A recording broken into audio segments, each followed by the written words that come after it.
No vídeo de hoje, iremos falar sobre os benefícios previdenciários de quem tem síndrome do túnel do carpo.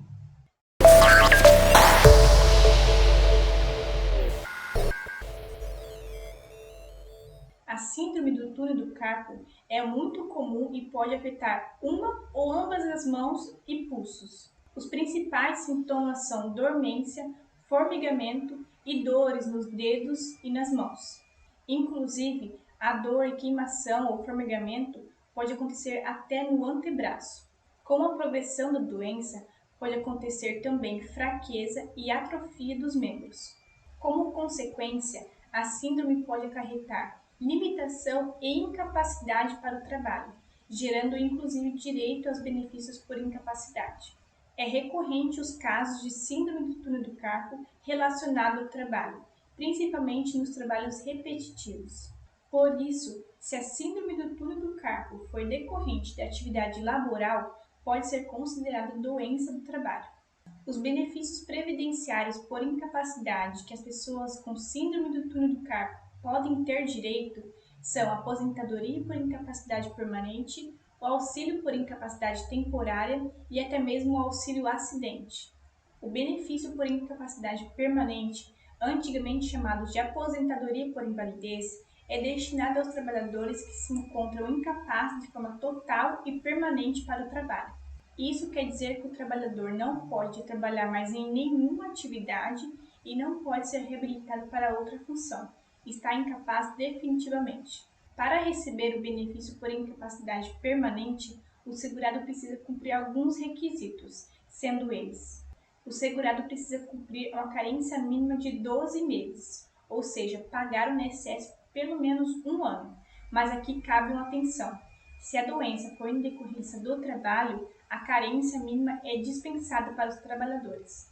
No momento da doença, o trabalhador precisa estar pagando o INSS, recebendo o benefício, por exemplo, um auxílio por incapacidade temporária, ou estar em período de graça. E o último requisito é que precisa estar incapaz total e permanentemente para o trabalho. A incapacidade total e permanente para o trabalho será atestada pelo INSS através de perícia médica. Por isso é importante reunir todos os documentos que comprovam a incapacidade. O valor do benefício vai depender de quando aconteceu a incapacidade. Se aconteceu antes da reforma da Previdência de 2019, ou seja, até 12 de novembro de 2019, o benefício será de 100% da média dos 80% maiores salários de contribuição a partir de julho de 1994. Mas se a incapacidade total e permanente aconteceu após a reforma da Previdência, o segurado irá receber 60% mais 2% ao ano que ultrapassar 20 anos de tempo de contribuição para os homens e 15 anos de tempo de contribuição para as mulheres. A média será de todos os salários de contribuição a partir de julho de 1994. Não há mais o descarte de 20% menores salários de contribuição. Agora vamos falar sobre o adicional de 25% no valor do benefício de aposentadoria por incapacidade permanente. O acréscimo de 25% é destinado aos segurados que precisam de ajuda de terceiros para desenvolver atividades do dia a dia. O adicional é de 25%, ou seja, um quarto do que você recebe de aposentadoria por incapacidade permanente. Também será necessário passar por uma perícia médica no INSS. Por isso é importante ter todos os documentos médicos que comprovam a necessidade de ajuda de terceiros para desenvolver atividades no dia a dia. Agora sobre o auxílio-doença, hoje chamado de auxílio por incapacidade temporária.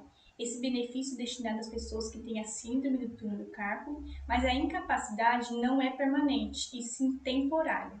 Os requisitos para receber o benefício são estar contribuindo com o INSS ou no período de graça e comprovar a incapacidade total e temporária para o trabalho. A incapacidade temporária também será atestada pelo INSS. Por isso, também é importante ter documentos que comprovam a sua incapacidade para o trabalho. O valor do benefício também vai depender de quando aconteceu a incapacidade temporária. Se a incapacidade aconteceu antes da reforma da Previdência de 2019, a média é de 80% do salário de contribuição a partir de julho de 1994. Dessa média, o segurado vai receber 91%, e esse valor é limitado à média dos 12 últimos salários de contribuição. Se a incapacidade temporária aconteceu após a reforma da Previdência de 2019, o segurado vai receber sobre a média de todos os salários de contribuição a partir de julho de 1994. Não há mais descarte dos 20% menores salários de contribuição. Também não pode ultrapassar a média dos 12 últimos salários de contribuição. Aos segurados especiais, como por exemplo o trabalhador rural, o benefício normalmente é de um salário mínimo. Além da aposentadoria por incapacidade permanente ou do auxílio por incapacidade temporária, as pessoas com síndrome do túnel do carpo também podem ter direito ao auxílio acidente. Como relatado anteriormente, é comum as pessoas que desenvolvem trabalhos repetitivos adquirir a síndrome do túnel do carpo. Nesses casos, a síndrome do túnel do carpo pode ser considerada doença do trabalho e a legislação equipara a doença do trabalho a acidente do trabalho. O auxílio-acidente é um benefício destinado aos segurados que ficaram com limitação na capacidade para o trabalho. As sequelas devem ser definitivas, mas não que impeça o trabalhador de continuar trabalhando, tanto que ele pode receber o benefício e continuar trabalhando normalmente. Os requisitos para receber o auxílio-acidente são ter qualidade de segurado, comprovar o acidente de trabalho ou doença ocupacional, ficar com redução na capacidade para o trabalho e comprovar o nexo causal entre o acidente de trabalho ou doença ocupacional e a redução na capacidade para o trabalho.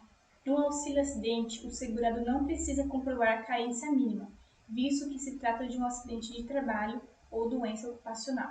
Quanto ao valor do auxílio, vai depender de quando aconteceu o acidente ou doença ocupacional, mas o segurado vai receber 50% do salário de benefício. Se você sofre com a síndrome do túnel do carpo e acredita ter direito a um benefício ou já deu entrada, mas foi negado pelo INSS, procure um advogado ou advogada previdenciarista para te auxiliar. Você gostou das informações desse vídeo? Se sim, comente aqui embaixo e compartilhe com seus amigos.